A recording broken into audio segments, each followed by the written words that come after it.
All right, whoa, welcome guys. Welcome. 6 likes. Hey, let's get to 10 likes as usual. But welcome guys, welcome to Thursday's live stream. Let me load the volume here. All right, so as you guys see in the title here, I'm gonna start right away since I'm gonna talk about a pretty important subject here.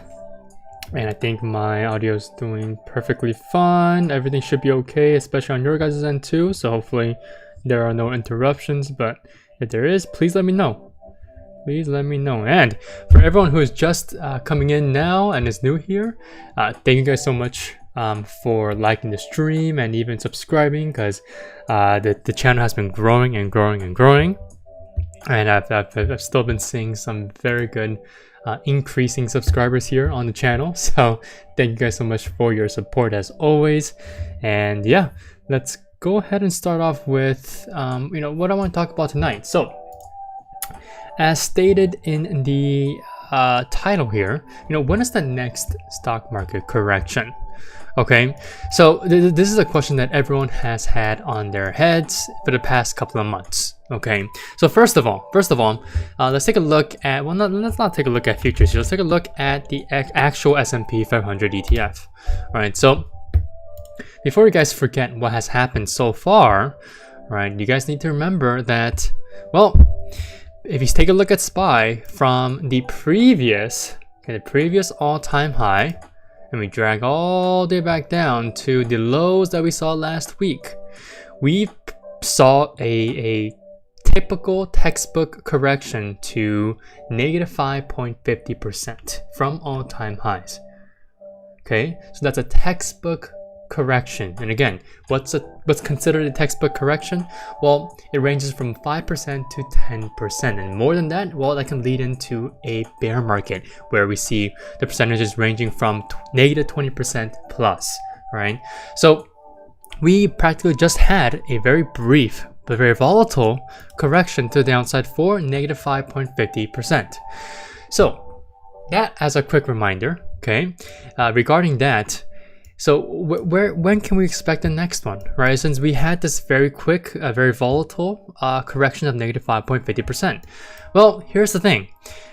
Based on seasonal trends, right? Seasonality, all right? So seasonal trends, we should be getting some seasonal weakness from February's OPEX, monthly OPEX, into March's monthly OPEX. So somewhere around between that range, we should be seeing some sort of relative weakness. But for the entire month of February, we tend to see a lot of choppiness, a lot of volatility, and just an overall slight increases in or expansions in market vol. And I talked about market vol on Tuesday, and when we have this choppiness, it tends to lead into a further correction to the downside. And so between February to March is when we need to be looking out for a potential correction, a further correction to the downside, and possibly even a move lower compared to the lows that we saw last Monday.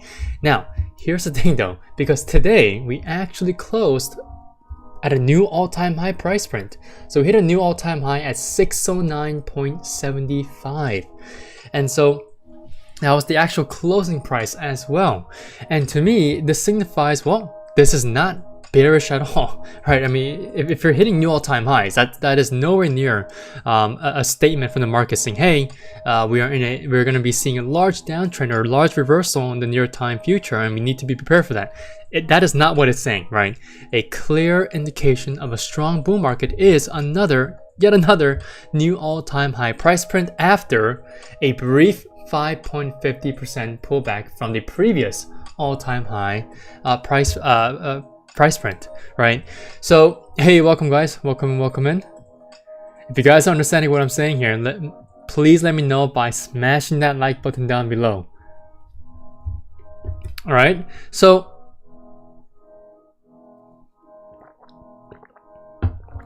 given those conditions, all right, today's close also marked a pretty important reversal from this short-term textbook pullback or correction.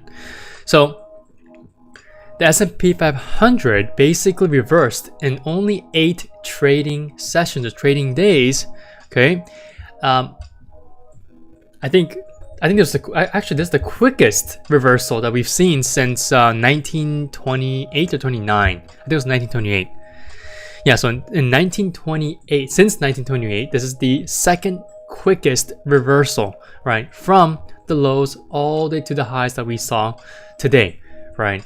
And so this is a very, very quick reversal to the upside, and obviously another new all-time high price print as we closed today, right? Today's trading session. So now here is what I've said in the description box below as well, right? I said, why does this feel like it's overextended and overbought already, right? Why does this entire reversal feel like it's so overextended and so quick? Well, first of all, number one, we have the very lagging sentiment, right, of retail traders that are coming in now after being convinced of last week's entire bounce up all the way back to the $600 psychological whole number level. And then when we had the inauguration, right, we had that massive gap up as well to further extend the gains. And so just in 8 trading sessions, we've had our second most, I guess quickest reversal since 1928. And so this is what makes it feel like we're seeing some very overextended moves to the upside, or even an overbought condition. But considering the overbought conditions, well, the RSI is not really telling us that, right? We're not seeing overbought conditions just yet. However, we're still seeing a consistent trend of potentially seeing a bearish divergence on the RSI. So when we had a new all-time high price print today compared to the previous all-time high price print sitting at 609.07, and if you take a look at the RSI here, the relative strength index, more of a descending trend for the RSI values. And this is something to look out for, because if you're making higher highs here, right, like we did today compared to the previous all-time high price print, and if we continue to potentially move sideways right underneath these all-time high levels or area, well, obviously we made a new all-time high price print today, but obviously we're now in no man's land here, where the price is going to be trying to move where it can most likely find some sort of demand or supply. It'll most likely try to move sideways from this point forward after a massive reversal. And so as it moves sideways, the RSI can chill out here. It can literally just stay around this value of 60 to 65-ish, and that will still be below the previous pivot high point of the RSI, which is also near the previous all-time high price print of 609.07. So what we have here is a higher high on the actual price action, but there's a good chance that we could be seeing a lower high trend on the overall RSI. So let me actually make that note here, right? So we have this potential descending trend line, while at the same time, simultaneously, we could be seeing, okay, higher highs here, right? So who knows, maybe even into tomorrow, maybe into next week as well, early next week, we can continue to make new all-time highs, further extending this reversal to the upside, right? But mind you, as this is happening, right, we're seeing higher highs and lower highs on the RSI and the price action, okay? We're also seeing declining volume. Right, we're seeing declining volume, where we're seeing less elevated volume compared to the elevated volume that we had during the initial negative 5.50% correction, textbook correction at that, all the way back down to around 575 to fill in that gap that we saw from the election results, right, the elections night. So based on all this current information that we have now, and Brilliant Reed said no crash. Yeah, so no crash just yet, right? I am staying on my toes here. I'm still staying hedged unless something occurs where we can continue to pump up higher, maybe possibly into next week's FOMC meeting and news conference from Jerome Powell. who knows, right? Right now, all I'm dealing with is the current data and information that we have regarding the price action and this RSI trendline potentially currently showing a bearish divergence. Okay, now when we take a look at the current futures price action, okay, I am also tracking how potentially extended futures could be right now, right? So yes, we've had 4 consecutive very strong bullish green trading days, and obviously that does not mean it's bearish at all, because we broke out of this nice looking wedge here, this descending or falling wedge, and ultimately we made a new all-time high price print on futures as well. So what am I looking for here? Well, if I want to see a sustained continued breakout to the upside, okay, so this is a bit more of a bullish bias here, since I am still net directionally bullish, even though I do have SPY put hedges on, like I've explained on Tuesday. Okay, I'm still net directionally bullish. Do not get confused what I'm saying here, and especially what I said on Tuesday, right? I'm still expecting some sort of a technical pullback heading into tomorrow, or at least the end of the week, and maybe even into early next week around Monday to Tuesday. And the reason being is that, well, we just need it, right? Yes, we are in a very bullish uptrend, but we do need that technical correction, technical pullback, right? Not a correction, but a pullback. And so as long as we can come back down to, let's say for futures here, since I'm on this chart, at least a pullback and a retest of 6,110.50 will be a perfect area to retest as a new level of support. And that could be a very good significant level of support at these current new all-time high levels. So on SPY, that should translate to, and make sure you guys keep these levels on your watch as well, and make sure you guys mark it on your chart. Hey, what's up guys? Welcome. Make sure you guys smash that like button down below, and if you guys are new here, make sure you guys subscribe if you guys are liking what you guys are hearing. All right, so based on that, okay, it would be very nice to see at least a retest of around 605 to 606 on SPY, or possibly if you can even fill in the gap that we made right here between Tuesday to February to Wednesday, not February, but Tuesday to Wednesday. That will also be a very good area to find some sort of demand and continue to consolidate before we make another leg up higher. Now here's what's interesting, okay? So as we I believe it was in the last like 30 minutes of today, right? We saw a bunch of SPY call flows coming in as well. Now let me make sure I have this information correct. Okay, let me take a look at SPY here. Yeah, so okay, yeah, so a bunch of February 14th. Okay, make sure you guys remember this too as well and write this down. There was a bunch of 620 strike call contracts for SPY that expires on February 14th. And they're both on the ask side, right? Above ask and ask side. So they're willing to pay a higher premium to quickly get into those specific call contracts. And it was again on the strike of $620. And so, hey, maybe we can continue to go up higher. Maybe it's the FOMC meeting next week that can give us a very nice blow off the top moment where we can reach 620 and then we immediately smash back down. Who knows? But this is a very interesting call flow that came in near the end of today. I believe so there's about 15,000 contracts that came in for 620 and an additional 14,000 as well, if I'm not mistaken. If I'm not reading, yeah, I'm reading it right here. Okay, yeah, so that's a pretty significant purchase there for call side, and you know, I think it's worthy of looking into, especially after a new all-time high price print today.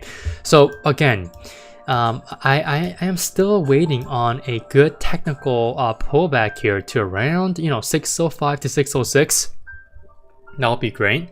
But again, if that doesn't happen, maybe even if you don't go back down to fill in this gap up area, as long as we can find some sort of support at 606 during a technical pullback, we should be moving sideways until we can reach another new breakout to the upside, until we get a new all-time high price print, and possibly, based on whoever put on those trades for that 620 strike call contract that expires on February 14th, maybe we can hit 620. Maybe next week that could be the goal for this specific person who opened these contracts on that specific strike. Okay, and again, they're all above ask. I mean that's I believe. Yeah, so it was, they got in at $2.62 and $2.67 per contract. So that's pretty significant there. Right? And these came in at least I think it was like 30 minutes left from my memory here when I was looking at the yeah. Oh, actually the last 20 minutes. Yeah, the last 20 minutes here. I have the data right here. Okay, so that's very, very interesting to me. All right, and that's very interesting to me. Hopefully, we could be seeing some sort of a continued run up higher once we do see that technical pullback again. I'm still waiting on that, and maybe tonight, based on how futures are moving, we can see a nice technical pullback into tomorrow for the last day of the trading week, and potentially continue that pullback into Monday and into Tuesday. All right, but again, we are no way near a potential correction just yet. Yes, things are getting a bit frothy, things are getting a bit expensive here, especially for all the large tech names as we head into this new fiscal year of 2025. And so, you know, at this point, I'm saying I would advise to you guys all that it's best that if you guys aren't sure what to do, it's best to just sit on your hands, you know, lay back and observe. I told everyone this in my private CFO Discord as well today, and it's an advice that should stick with you guys for the rest of this quarter, because again, what did I say at the beginning of this stream? That we should be seeing some volatile price action in the month of February. Again, seasonally, right, we tend to see volatility in the month of February, which is a short trading month. And that should also lead into more of a downside pressure, or more of a, I would say, the current path of least resistance is to the downside, even if we're seeing new all-time highs, right? As we head into the period between February to around March's monthly OPEX. Does that make sense, guys? If that does make sense, make sure you guys hit that like button down below. Okay, so this is kind of my current perspective of the overall markets, unless something changes. But again, guys, this question of, well, I've been hearing this, and I've been reading this on FinTwit and on all these different social media platforms. Everyone is like, hey, you know, we should be seeing some sort of a crash soon. All these valuations are too expensive, right? We're seeing such an overextension in technical markets. We're seeing such an extreme jump in sentiment from last week lows to all the way up into today's close. We had a very, very bearish, well, it was very bearish actually, bearish sentiment last week, and now we have a very, very bullish sentiment into this week, right? So this whipsaw of sentiment and price action is, I think it's going to be a testament to what we should be expecting in the very first quarter of this year. Yes, I still think that we can still go up higher. We're still in a very bullish price action and trend. That is a fact. But with this type of volatility, and especially with the type of volatility that we got into the end of last year, I think is a true hint, kind of a foreshadowing moment for us, where we could be seeing possible volatility as we head into that seasonally unfavorable market conditions, is what I would say, from February to March, right? So again, the specific time frame is not too clear just yet, as I have yet to see how January closes, but I would say from around leading into February's monthly OPEX all the way up into the actual date of March's OPEX, we could be seeing some sort of a textbook correction. And again, we just had a negative 5.50% textbook correction from the previous all-time high price print. So it's kind of ridiculous to expect another correction right now, right? Unless some sort of crazy black swan event occurs, or maybe some sort of catalyst comes out, like maybe the current president says something, who knows, right?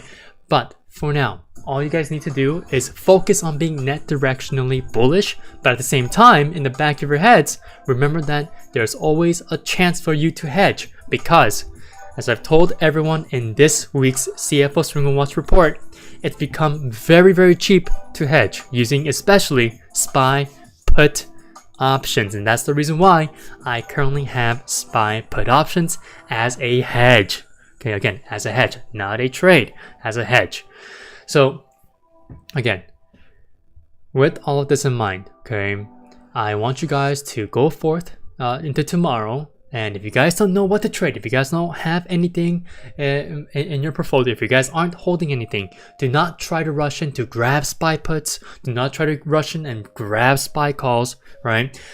Just remember that right now you're both really late in grabbing SPY puts and also really late in grabbing SPY calls, right? We've had some great entry points to grab SPY puts back in December, and some great entries to get into SPY calls last week, right? So do not try to get in quickly and try to hold a trade that will possibly and most likely go against you. Does that make sense, guys?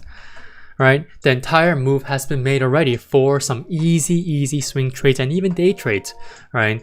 And the volatility that we're seeing right now is kind of gone too. So a lot of scalpers, especially today, were kind of kicked out until the last final power hour when we had that huge jump up higher, and obviously that call flow that we saw, which I also given to you guys as well. And again, just as a reminder, we saw in the last around 20 minutes of the trading hours today, we saw someone hitting the 620 strike call contracts that expire on February 14th on Valentine's Day, and they had a nice above ask buy on those specific call contracts for over 14,000 contracts, right? It was nearly 15,000, and I believe the average. No, it wasn't the average. It's the. Am I reading this? Oh yeah, I'm reading this right. I don't know why I'm doubting myself there, but they entered in at $2.62 per contract and $2.67 per contract. Okay, so maybe you guys might want to take a look at that contract. I for sure will, to see whether or not that contract does hit, maybe into next week, maybe because of the FOMC meeting catalyst that we have next week. Who knows? Maybe we might have a complete blow off the top moment at 620, and that should translate to around 6,200 on SPY futures. But hey, I'm just looking at the options flow. I'm looking at my technical analysis that I've done personally for myself. But again, take this with a grain of salt as we head into tomorrow. And again, please do not try to have trigger fingers tomorrow and just buy SPY calls or buy SPY puts as a trade, right? Maybe tomorrow we can continue to move up higher, who knows? But hey, technically, as I'm saying right now to you guys, we are getting a little bit overextended here because of how strong this reversal has been and how quick this reversal has been as well. Right? Hey, we have 10 likes. Awesome. Thank you guys so much. And hey, Sparky, yeah, you did make it to the stream. Welcome. I'm glad you're able to make it to the stream. And so my overall message here for tonight, guys, okay, is, again, just be careful tomorrow. Don't do anything out of haste, right? Again, all the easy trades have been already made since last week and early this short trading week as well. And so don't forget the fact of what I told you guys about this potential for SPY to make higher highs in, unknown territory here, right? And for the fact that we have a completely potential diverging RSI here from the price, right? We have a potential bearish divergence on the RSI where it's making lower highs and the price itself is making higher highs. And so that is something that I will be focusing on for the next couple of trading days to see whether or not this will actually be held or not. Okay. Alright, so that's kind of it for the stream. I really just want to do a very quick stream. give you guys a answer, a very quick answer to this potential next stock market correction, since I've been seeing so many posts actually about when this next correction could be, since valuations are so expensive from a fundamental perspective, and also for the fact that we've had such a quick reversal without any type of a pullback in between this 8-day reversal from last week's lows. So, you know, hopefully that will answer your questions. Hopefully that will make you guys a bit more level-headed heading into tomorrow, and hopefully you guys do not just buy SPY calls or SPY puts just because I've said something today that resounded with your own opinions, right? So again, please stay level-headed. Do not have trigger fingers.